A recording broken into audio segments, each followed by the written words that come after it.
and bun does not belong in the same sentence or even the same word. Because, like, if you want to look like a Denny's waitress, when you're like, how does my man bun look in the mirror? Look at my man bun. It's. I think in the mirror it's looking good. No, bro.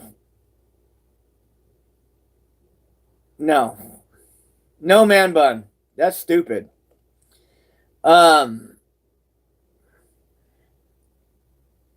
like if you want to work at IHOP and you want to be a waitress and you're getting ready for work and you're like, I got to make sure that my man bun looks really nice right now. Got to make sure it looks good. That is dumb as hell. I am sorry to say that. I'm old school. And man bun, that's stupid. Look like a man, bro. Go to the gym. Work out. Don't be looking in the mirror trying to do your hair in the morning and going, I got to make sure my man bun looks good before I leave to work today or before I leave the house. That is incredibly stupid. That is totally. This is rated R. I didn't make it for kids, but that's totally bitch like. A fucking man bun? Really? That is retarded. And for you to come out of a room and out of your mama's house, come out of your room and like, look at my man bun. Really? Or even like the whole vaping thing. That's fucking like out of the context of what I'm talking about. But you come out of the room and you're like, you come out of your mama's house because you're still living at home because you're almost 30 years old, and you come out of the room and you're like, look at what I can do with how I vape. Look at my rings. And then you poke through them or you blow through them. That is stupid shit, man. That is no talent at all. Go out there, go to college, get a fucking skill. And if you can't go to college, I mean, you live in your fucking mom's basement, basically, or your mama's house, and you're nearly 30 years old, and you come out, and you're like, what's for dinner? You're a bitch. If you fucking order DoorDash and you don't fucking like have anybody else paid for but yourself, you're a fucking bitch. That's my opinion. I'm old school, man. I used to roll like San Bernardino, Fontana, Riverside, blah, blah, blah. I used to roll all those places. I got jumped at fucking stoplights, attacked with bats, knives, guns, whatever. I lived through all. Sign up for the military a couple times, but they wouldn't take me because my hearing wasn't good enough. Some of you guys are going to go, what? Because you're sasses. I hear that all the time. I'll show you what the fuck on what. I'm old school, bro. And these weak bitches that we live with today that don't even know if they're male or female. I mean, fuck. Grow the fuck up. Grow a pair. If you got a pair, you're a fucking man. If you don't have a pair, then you're a fucking woman. And if you're fucking like, you don't even know who the fuck you are, you're probably raised by like most of the men that don't have men in their life. They grow up with a woman. So they grow up and they're more feminine because their mom does not have the she doesn't have the ability to teach a man how to be a man. And so they grow up feminine and they don't even know who the f they are. They're like, "Oh my god, I need to go to Mexico and go get a boob job because it's cheaper down there and go whack off my dick."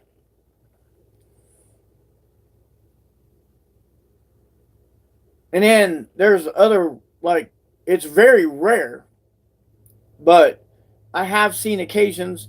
I've got a friend, I have a friend. See that? Drill Max. I'm a real man. I used to drill the ground. So, anyhow, it's rare, but sometimes men have a woman that leaves, which is me. My mom left me when I was a year and a half old. Well, I was taken away from her when I was a year and a half old. I was raised by a fucking abusive father who's a piece of shit, and, he died. He fucking died like a year ago in April. Not last April. Was it last April?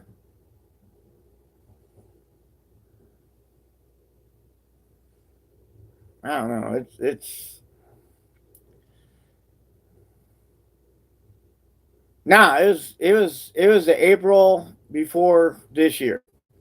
So it was April 2022. I went through a lot of shit after he died. I didn't think I was gonna go through a lot of shit because I didn't like him. Me and my dad never got along. He was abusive, mentally and physically. And if you notice my nose, my dad did that when I was 12 years old. He broke my fucking nose. Sent me to school. I had two black eyes and a busted lip when I went to school. And then he went to my school about halfway through the day because he was afraid that the teachers were going to file charges on him. And then he apologized to me. And I accepted it, but I didn't really accept it. I accepted it verbally. And I was like, who does that to their kid? My dad had left me. I was on two fucking baseball teams. And I was the pitcher. Star of the team. The pitcher is the star. They are like pretty much the captain of the team. But when you're in Little League, you can't be the captain. Your coach still is. So I played on the Orioles in San Bernardino, and we came in first place. I threw some fastballs that nobody can hit, and we just had a. I pretty much pitched most of the people out to where like the infield and outfield didn't really have to do any work, but we still had a good team. When it did get hit, we still win. Um, the next year I played in major leagues, and I played on the Dodgers, and I was a pitcher. In both of those years, my dad never picked me up on time. When we did practice, we practiced at a different field other than where we actually played the games. And my dad would always be the last one that would pick me up. He wouldn't even stay and watch. My dad never even went to any of my games except for one time with when my stepsister Alicia played against our team, and none of them got a run. I smoked every one of them when it come to pitching. None of them, none of them got on base. I think they got one hit and I threw them out. But um, I was the first person, as far as my coach says, I was the first person that learned how to throw a curveball. And I learned by getting a book from the library and learning how to put your fingers on the ball. You had to have two fingers like this. And then you had to have like a, when you pitched, you had to have like a whip action to where you spun that ball really hard as you threw it. And I was told that I was one of the first people in that league at that age to throw a curveball. No one can hit. No one can hit off of it. And if they did, they would always foul. They would either foul out or foul infield, and then they would get thrown out. Um, my dad never showed up to any of those games except for one when my stepsister Alicia's team, she was on the A's, and anyhow they didn't have really a good team, but but that's when my dad finally showed up because he had to go there for my stepmom because it was my stepsister's team, and it wouldn't be good for him to not show up. And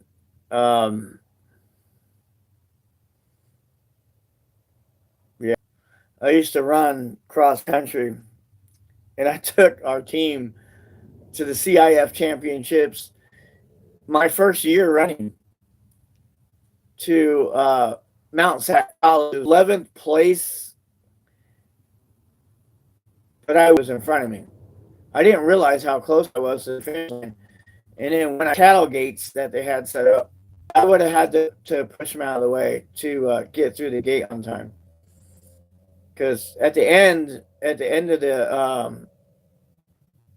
of my cross country run, when I saw the finish line, I used to sprint, and I had a lot of energy left, and my energy was running, but would stay ahead of the pack, but would just conserve my energy. And then when I saw where the finish line was, I would just bust out and just go all out. My dad never showed up to any of those tournaments ever, except for one. Training Olympics. And his friend Vernon told him that he should show up. He must have felt obligated because if he wouldn't have been, and that my dad grew up with, that in your mind, that was nice. When I lettered in the cross country, I had the patch, the SV patch for cross country.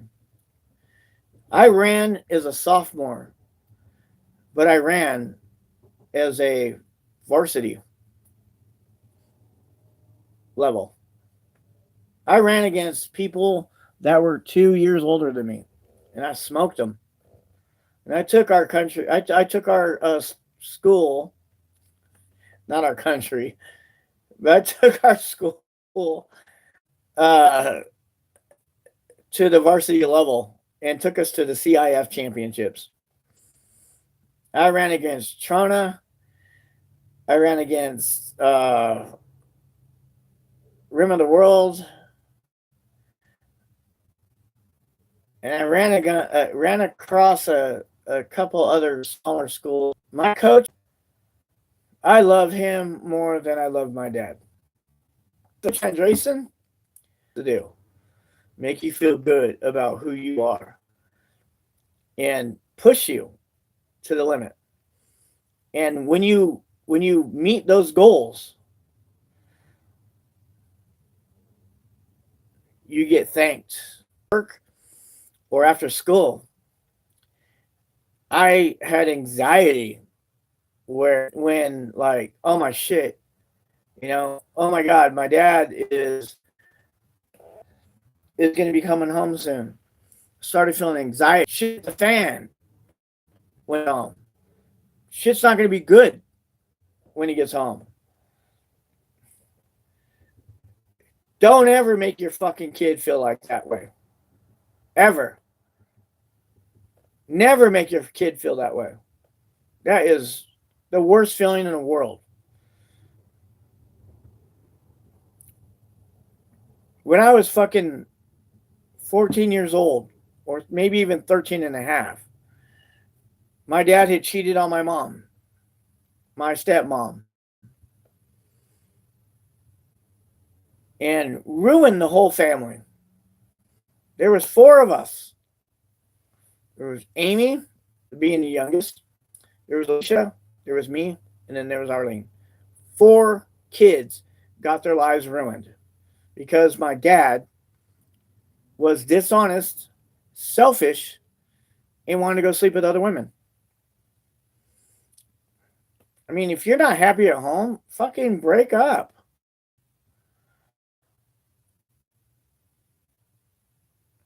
But instead, what had happened was he ruined the family from his selfishness. And then my dad told me one day, get everything that you want to take with you and put it in this trash bag. That was the day they broke up. And we stayed with my grandparents. And then all hell broke loose later. I got this place. I didn't have half the shit that I used to have. And then so I lived with my aunts. And I lived with my grandparents. And then my grandma died. She died at Loma Linda University Hospital, lung cancer, because she smoked herself to death. It's fucking stupid. It says right on the side of the cigarettes packages that you're gonna get cancer. You're gonna die. Breathing smoke. I mean, no offense to you people that still smoke, but this is a real eye opener. Breathing smoke is not natural. Breathing smoke is breathing carcinogens. Burning anything made out of carbon is going to be a carcinogen. It says on the side of the cigarettes, it says in the news, it says in commercials, you will get sick by doing this. So, if you die, I mean, you leave, like that kind of behavior is retarded because it costs $144,000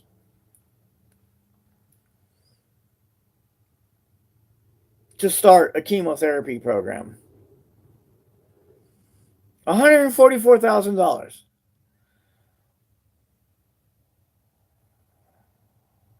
Where does that leave you? Where does that leave you and your partner if you have one? If you have a partner, don't you think that's kind of selfish that you're like, well, if you have a partner, she's probably doing the same thing. We're like blowing smoke and we're like, we look like dragons.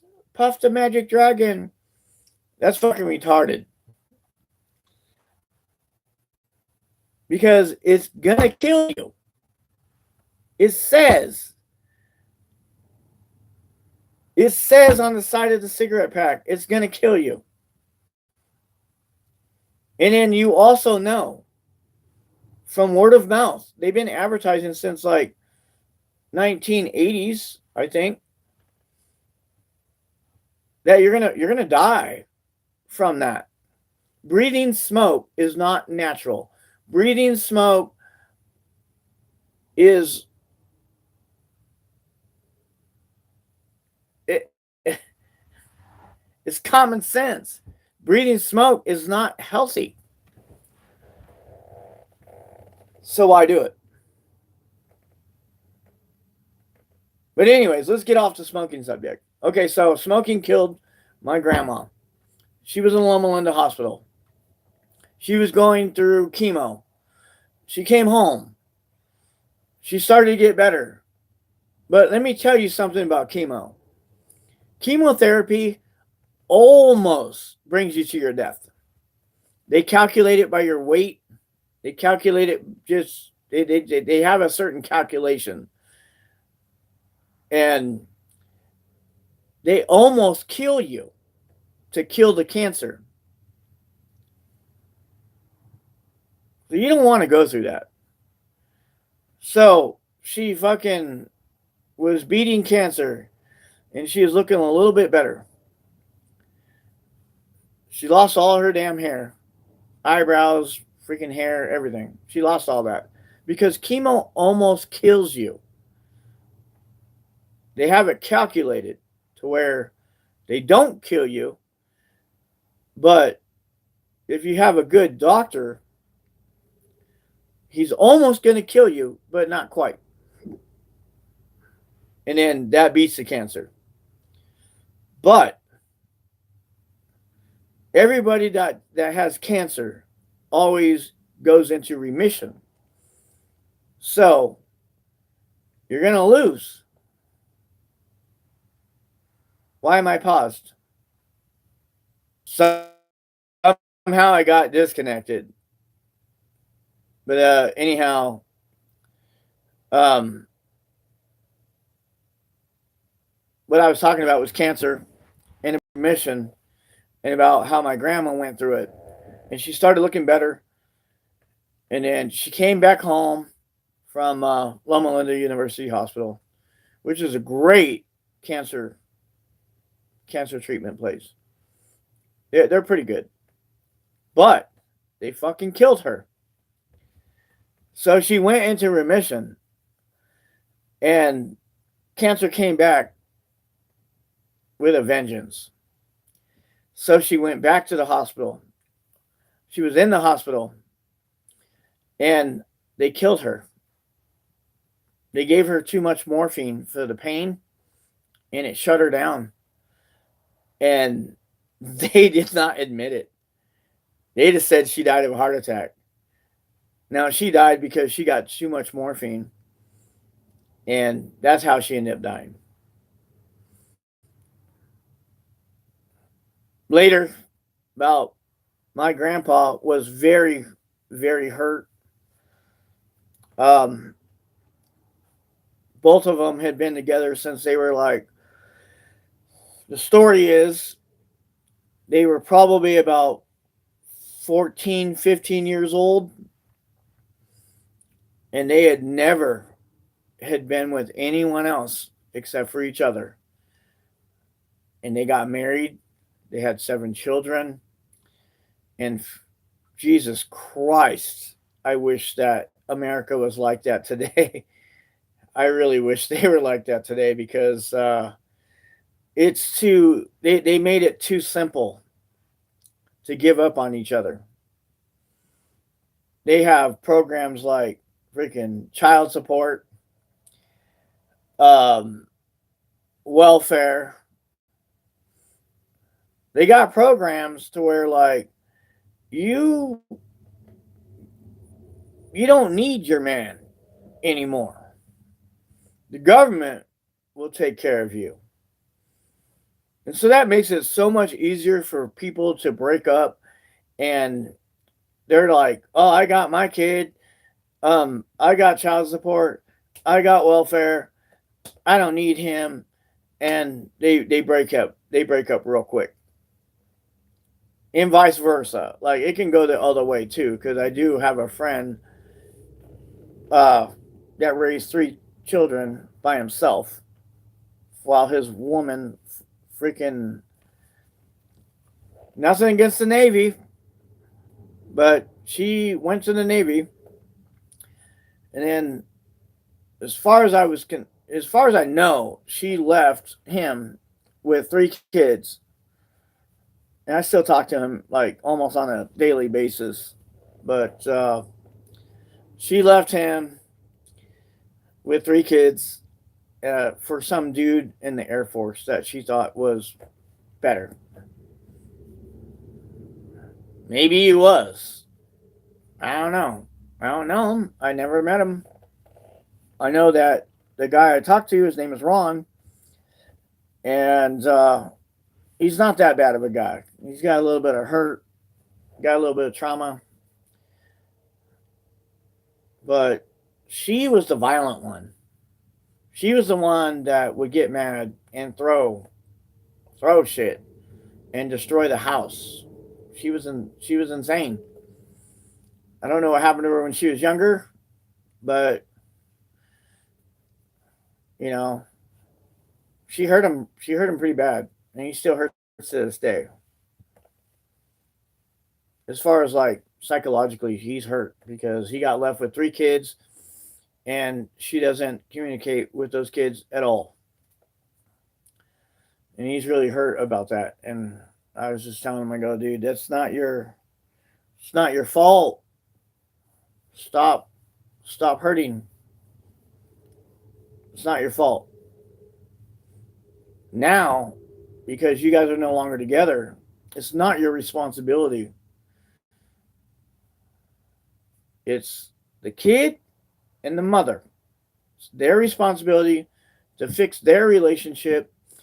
And if they can't fix it, don't let it affect you, man. Don't let it hurt you. It's their problem, not yours. You can't control that.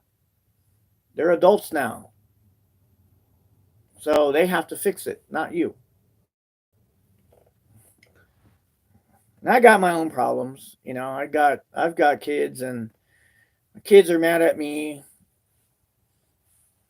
because I wasn't able to raise them all the way up through high school, but I did pay for them.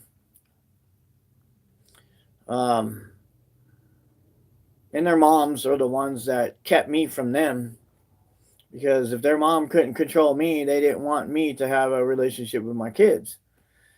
And that ultimately hurt my kids, and it did hurt me too. I feel bad about it. There's sometimes I just question myself, and I'm like, man, if I could have been just a little bit stronger, if I could have put up with more shit,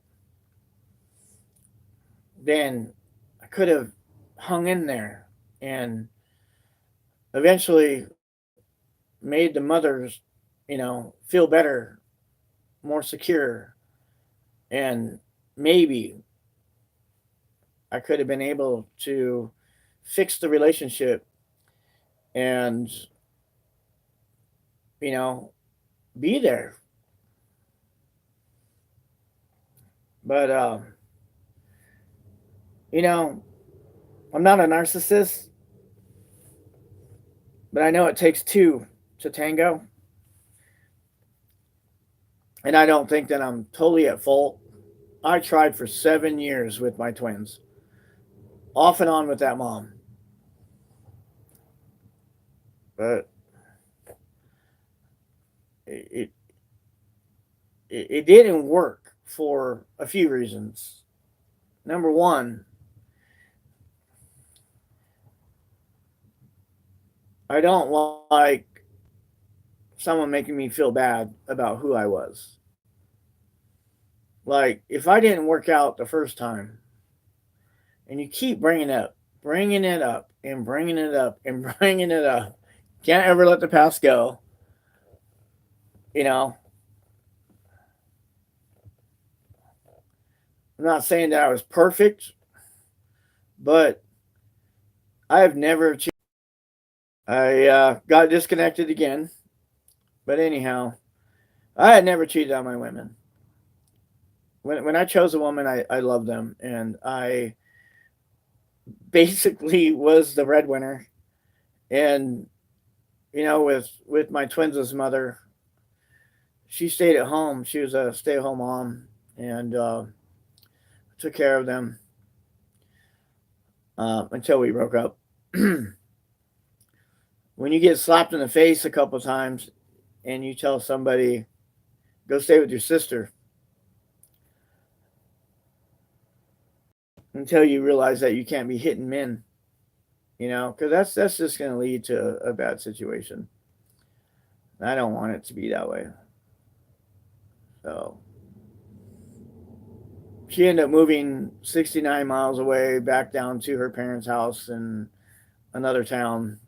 And it made it difficult because I had to, not only did I have to pay for my kids to live, but I had to drive down to them. And it was hard. It was hard. I did it for on and off for 7 years. I love my fucking girls. Um,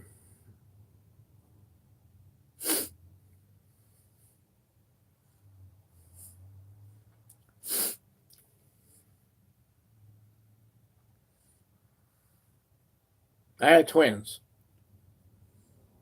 amazing women. They are amazing. They grew up to be wonderful women, not making the same mistakes as their mother and I. Amazing, beautiful, beautiful women. When I say beautiful, I'm not just talking physically. I'm talking like mentally and and physically. They are beautiful women, but the heart that they have, beautiful.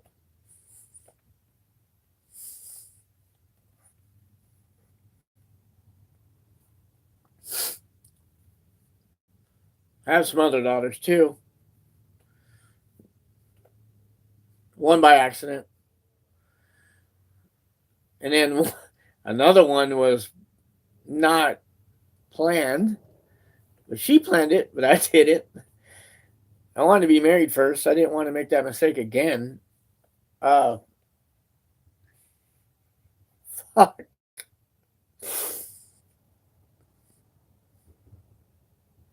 I have another daughter. She lives in Montana. She she'd been kept from me, but I did visit her in 2005. Spent a week in Missoula, Montana. I lived in Wyoming at that time, and I took a week off to go spend some time with her.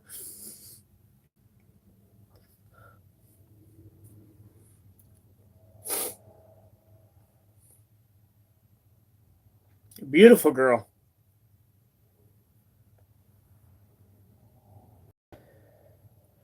Too bad she took up one of her mom's ex habits, but very funny. Her character was she had a good character. She was funny, and she looks a lot like me with long hair. Unfortunately, she doesn't have my nose, thank God. uh, I got the Cherokee nose for my mom, kind of from my dad a little bit too, but seems more Cherokee than anything. But anyways, yeah, my daughter in Montana, she didn't make the same mistakes that her mom and I did.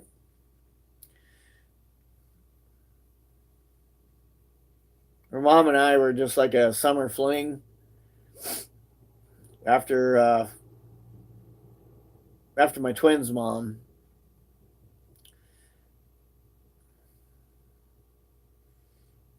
The only reason why I didn't stay with her is because she didn't have any goals in life. She was going to be a loser, and I knew it. So she was just a summer fling, and I messed up, messed up. But I got rid of her because like she was out of hand. She wanted to go out and party all the time while I was working, and while I was sleeping at night, she's out there freaking partying. And I was like, that's not what I want. I don't want a girl that wants to party while I'm working my ass off and trying to take care of everybody. So kicked her to the curb, not knowing that she was pregnant. I didn't know,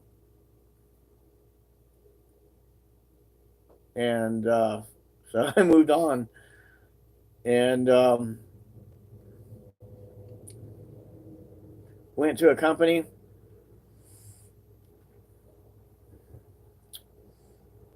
met someone else, beautiful woman, but she was only beautiful on the outside most of the time. Inwards, she was messed up, and so was I at the time too, probably. But she had been with the company for 5 years before I went there, and I'm like, hey, there's some security there. She got a good job. She works for this company. She's been here for 5 years, and we hooked up. And I was told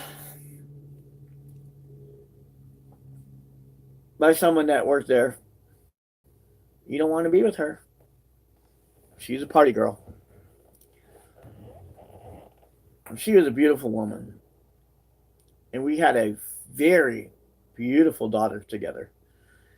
Her daughter looks better than she does. Um, well, better than she did.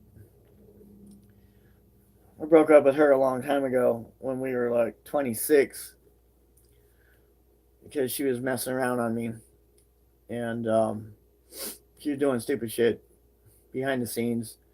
I don't want to talk about like exactly what she did, but what she was doing was illegal, and I didn't want that kind of person. I'm like, I work hard for my money, and my money's not going to be going to that. And I started seeing the signs, and then I was told that she was cheating on me when she would go back to Elko, Nevada from Salt Lake City. And so I made an emergency trip, and I told my boss what was going on. I need to go to Elko. I got to take some time off and go down there. A friend of mine hit me up and said, "Hey, this is what's going on." So I went down there, and then that person was very credible. He was my best friend when I lived in Elko. And then he said, "Hey, I heard of this." I go, "Okay, I'll be down there." So I went down there. She didn't know I was coming, and I came down, and then he and I got up early in the morning, drove by that house, and her car was there,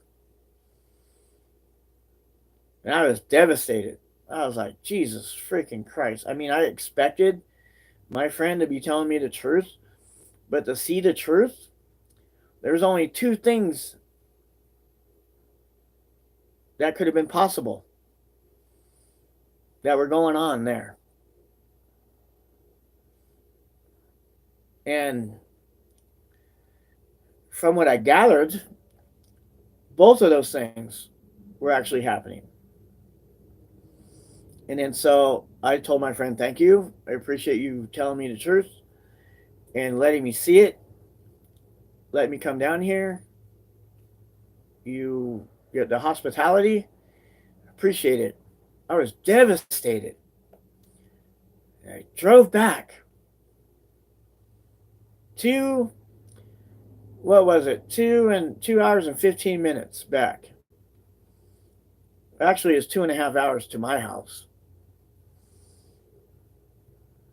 I fucking cried. Devastated.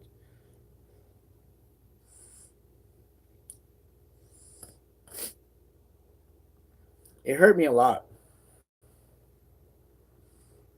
It hurt me so bad.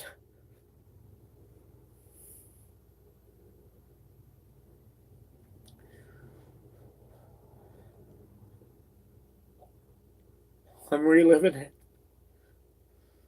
It hurt me so bad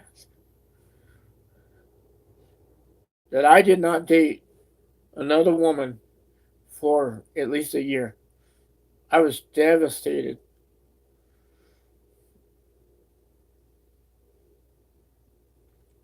I loved her. I took care of her. I took care of my daughter.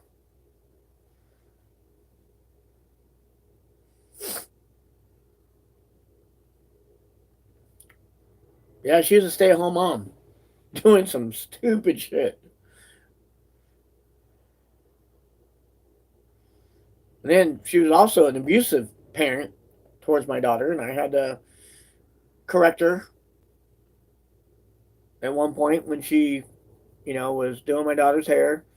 My daughter freaking was moving too much for her, and she freaking grabbed my daughter's hair, started yanking her hair, yanking her head around. And I heard my daughter screaming in the bathroom. So I ran in there, and I was like, don't ever, ever, ever freaking pull her hair like that ever again. That is bullshit. She's like, well, she won't stay still. I'm like, I don't give a fuck if she won't stay still. Don't ever yank her hair like that. That's insane. Don't do that. And she was a person that used to kick me and try to punch me and shit. And I'm like, I've been through the shit before. I've been through gang violence. Not saying I was a gang member. I'm not saying that at all. But I have been in gang situations to where I don't feel pain. Like, pain is like,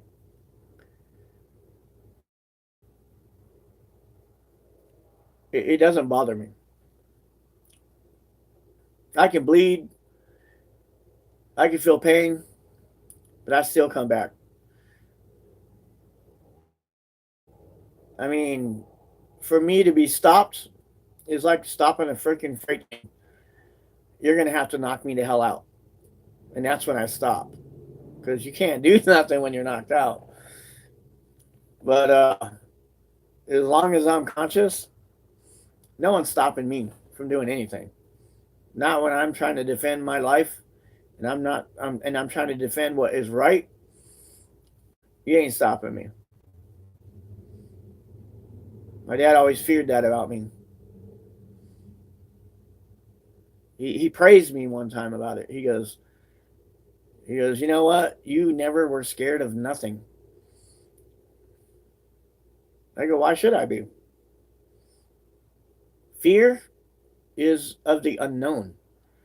I know what I'm getting into, so I have no fear. If I'm going to get into a fight, I know that I could be stabbed, punched, shot, whatever.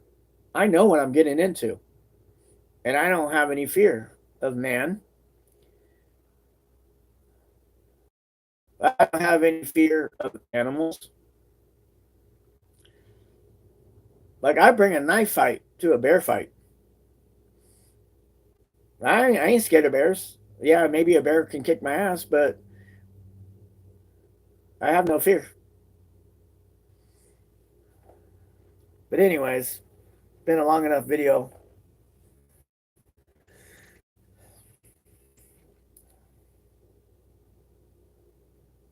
Just want to leave you at that. I'm out.